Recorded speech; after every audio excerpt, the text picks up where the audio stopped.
to see you. All right, let's get you upstairs. So today we're doing M. Night Shyamalan. Ooh. Yeah. So are you ready for this? Yeah. I have a weird story about the Sixth Sense.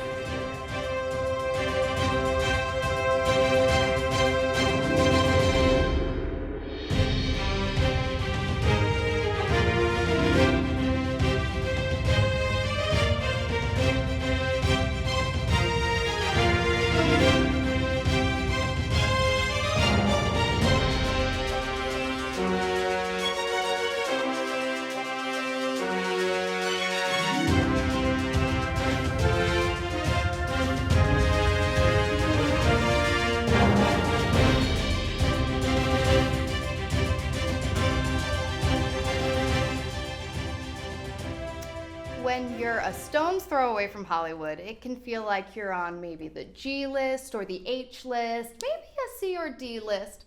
But we know that if you're not on the A list, you're on the Z list. So we've gathered a bunch of Z-listers here, and we're going to talk about movies because it is our right as Z-listers to share our opinions. Okay, everyone. Yes. Today's topic, we're going to be talking about M. Night Shyamalan. And we have a lot of thoughts on M. Night Shyamalan. What do we... Ooh. Uh-oh. Ooh, I hear something from Rinny. I hear a Make low... a face? Yep. Is that a face? Listen, Say it, girl. listen. Mm-hmm. Speak. You can't just go make a whole bunch of movies with cute little twists and horror stuff, and then finally someone one day gives you $100+ million to make a movie adaptation of a beloved story that, you know, has been it's amazing stuff that's loved by children and adults alike. I believe we're talking about the Comic last book Air. We are talking about The Last Airbender. Yeah, okay, great. Cool, we are. You can't just take The Last Airbender, replace Inuits with white kids, replace Asian people with, you know, like, you can't do that, and then have horrible special effects and just not, like, you make a mess of the whole thing, and it's terrible, and then you've got the, you know, the stomp, and it's just the worst thing you've ever seen in your life, and then someone goes and gives you another big-ass movie to make, and everyone loves you, and we do a little round table about you. I'm not. I refused to sit this weekend and watch a bunch of M. Night Shyamalan movies to prepare for this thing, because I'm not gonna waste my time. He had my $10 at the movies, and I'm not giving him another cent of mine ever because he screwed up. So you like him. Yes. So They're very you guys close. can just, you know, talk amongst yourselves. I'm Wow. Yes. Okay. That is what it means to stand up for your opinion. Yes. That means Yes. walking out of the room. That's right. That's a Z-list. Yeah, she had a seat at the table and she said, no thank you, I have morals. In your mouth. Or I taste. have to admire her.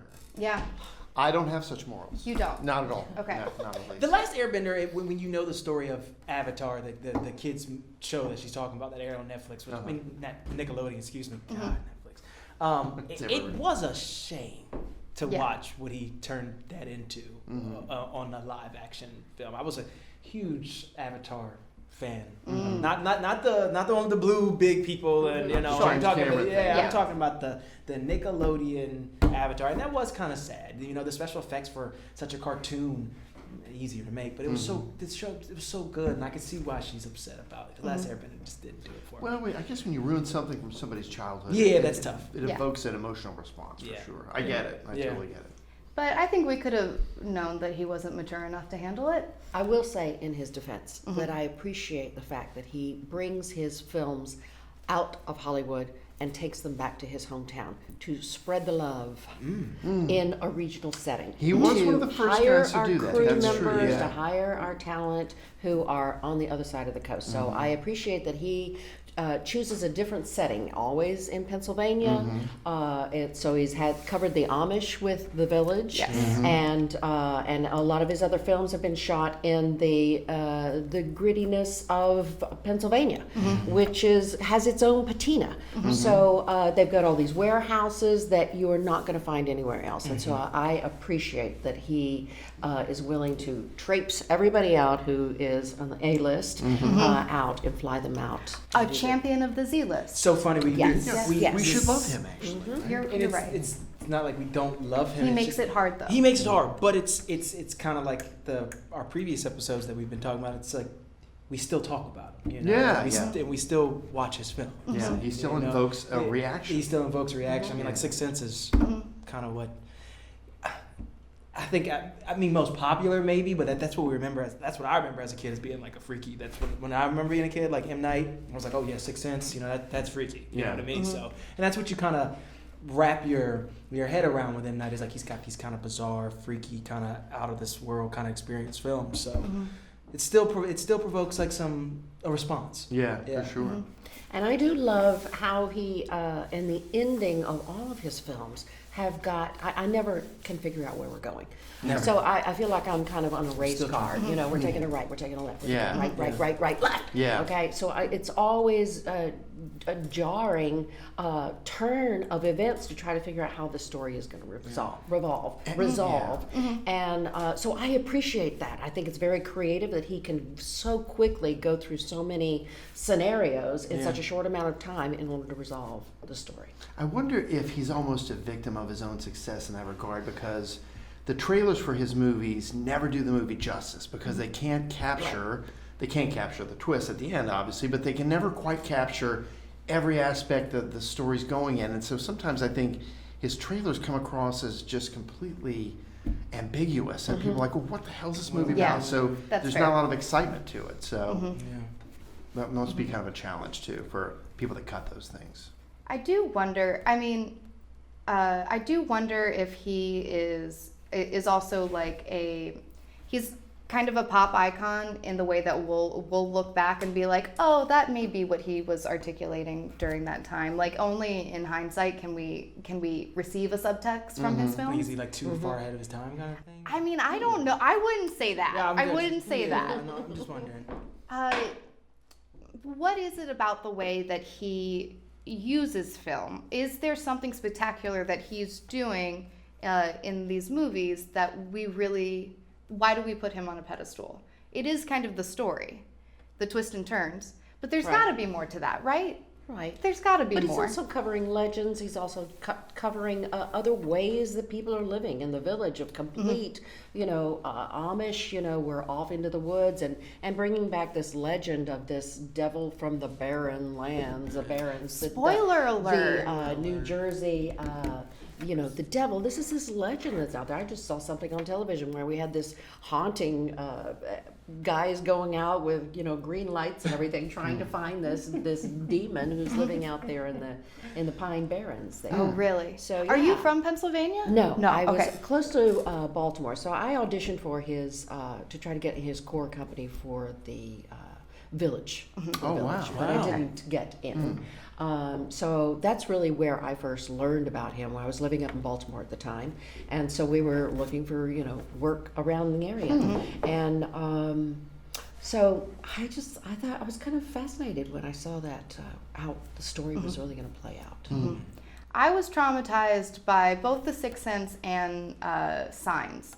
Signs was one of those ones, I saw that when I was 13, and that was for sure one that I kept the lights on for. Oh, really? Yeah. Wow. Yeah, I remember seeing it young too, and it's been a while since I've been, but I remember just being freaked out. And majority, and even like his new movie, I think we were discussing like Split, James McAvoy. I mean, just still freaked out. Yeah. It's just something. And this is my personal opinion. I don't know about you guys, but every Yeah. time I watch this, I'm just like, all right, here we go.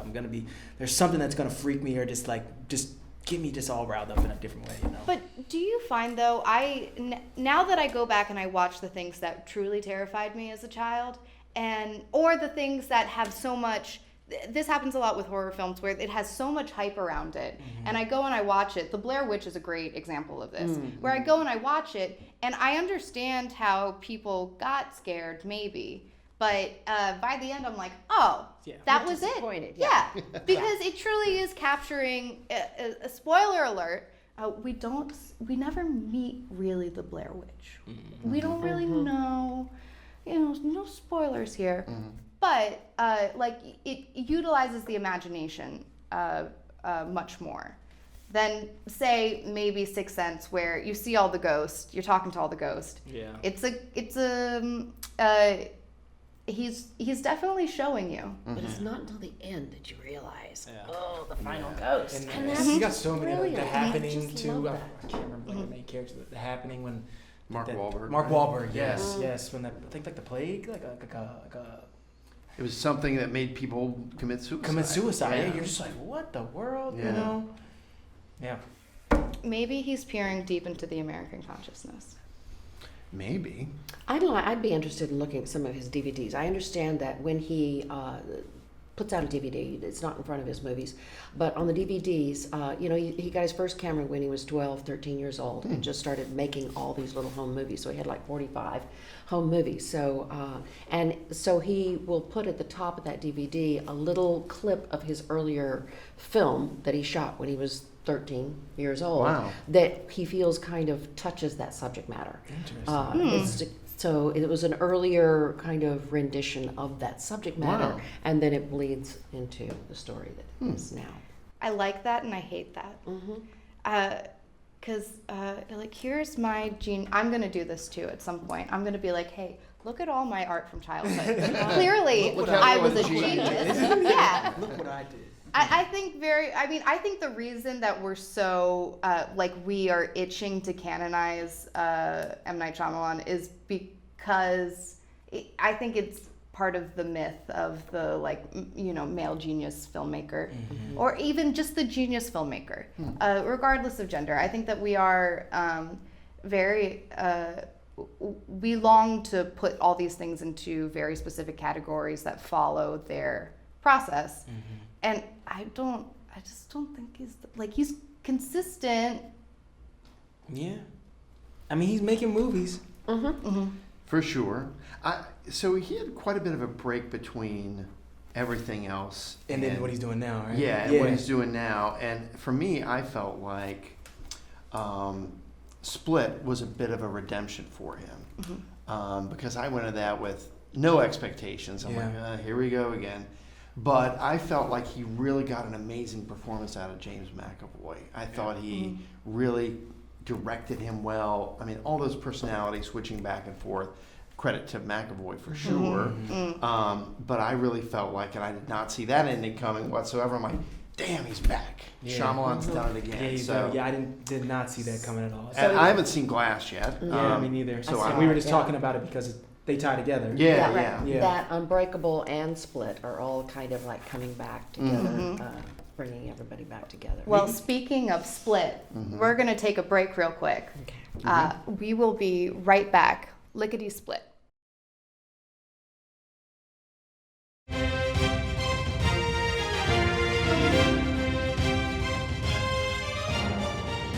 Welcome back to Z-Listers. We are currently discussing M. Night Shyamalan and his epic career. And his acting career. Because he puts himself in all these films. You want to call it acting, though? Well, There's an actor in everyone. there is. Yes. Yes. So it's reminiscent of Hitchcock, and Hitchcock putting himself in his own films. So it's just kind of an interesting little thing that he's decided to grab onto. Yeah. I don't know of any other directors that are doing that. It's not Stan Lee. That I was going to say, Yeah, Stan Lee does a Stan Lee cameo, does, but yeah. those aren't really his movies. Those aren't but his his movies, characters, his characters, at least, yeah. Yeah. What do you think he thinks he is fulfilling by participating in the acting side of things? Because I think even he cut himself out of most of The Sixth Sense because he hated his performance. Cut budget. Maybe one less person he has to pay. But I almost think it's more of a vanity thing, honestly. Yeah. And It's your stamp. It's his mark. exactly, yeah. And he's I think he admires Hitchcock. I think you see a lot of allusions to those techniques in some of his movies, and I think he's just doing it sort of to get on the same level with it. So I disagree with it. Stay behind the camera where you belong, for sure. But do you think, so, he's drawing a very clear parallel between himself and Hitchcock, but when he made The Sixth Sense, he was kind of slated to be the next Spielberg. And, maybe I need to not judge. I need to not judge M. Night Shyamalan. I don't know how old he is exactly, but I mean, still time. There's still time. Yeah, like we were just saying, he's trying to redeem himself. Yeah. Redeem himself. I mean, who are we to I want him tell you the to, man I needs to do redeem want himself, him, but No, I'm sorry to. No, I was just saying redeem him. Like, who are we to say, like, yeah, this man needs to redeem himself for what he's done? Yeah. Like, you know, God, Right. It's so terrible, but The films that I have not Not made yet. are so much better than M. Night You're Shyamalan. right. It's all up here. I'm so Yeah. much better than this. Yeah. Well, he did. Okay, so one thing I do love about M. Night Shyamalan, because he was a ghostwriter, script doctor, if you will, on She's All That. Does everybody? Oh man, She's All That was. You like that movie, huh? Oh man, it was. I've probably watched that film at least 30 times as a child. Yesterday. Yeah, but you remember when Blockbuster was out, and Yeah. you would get the tape, and then you only had so many days to watch the tape. Yeah. And if you liked it enough, then you watch it multiple times, Yeah. and then you get it next weekend, and you watch it with your friends. Child did when he was like 2, but Hey, with Disney.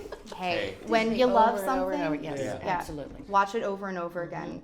We were discussing that. I mean, like how we would like to see him take something that someone else has wrote, then turn around and film it and see, like, you know, kind of like to see if there's any type of, you know, difference that he has there. Yeah, so he's always chasing that twist, Yeah. right? I don't know if he really loves it or if he feels like, wow, man, that's who I am. I got to do the twist, but that could be a real burden. I would love to see, to your point, get somebody else's script and direct that, or do something with no twist, no supernatural. Yeah. I really want to see. I think he's obviously a very talented guy. He's a very prolific guy. I want to see something completely different from him.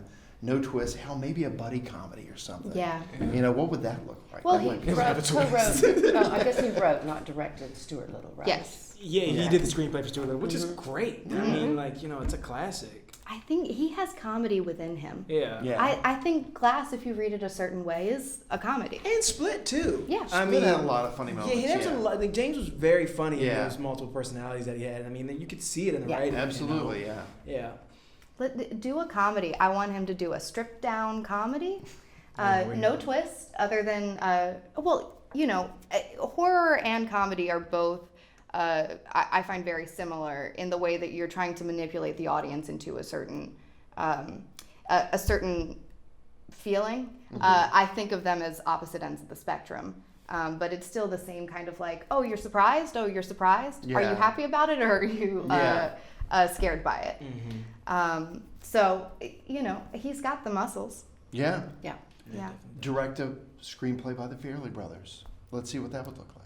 Or write a comedy and just put it out in the world. And just Don't direct it. Don't put yourself in it. Yeah. Write a comedy. Do you hear that?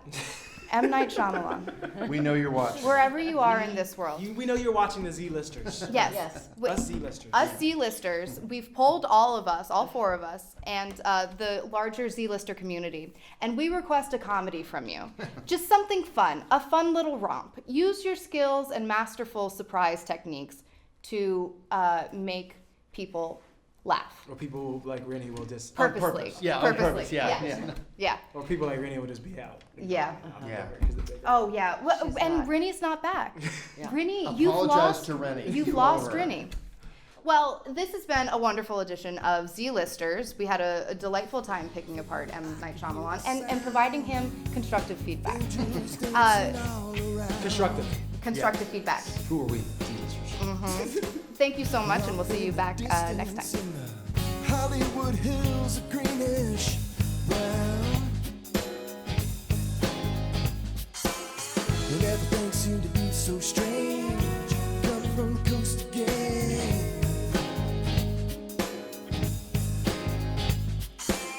and everything seemed to move so slow. When I watch them, there they go, there they go. Walk around now, wander around my Hollywood hotel. They're so strange.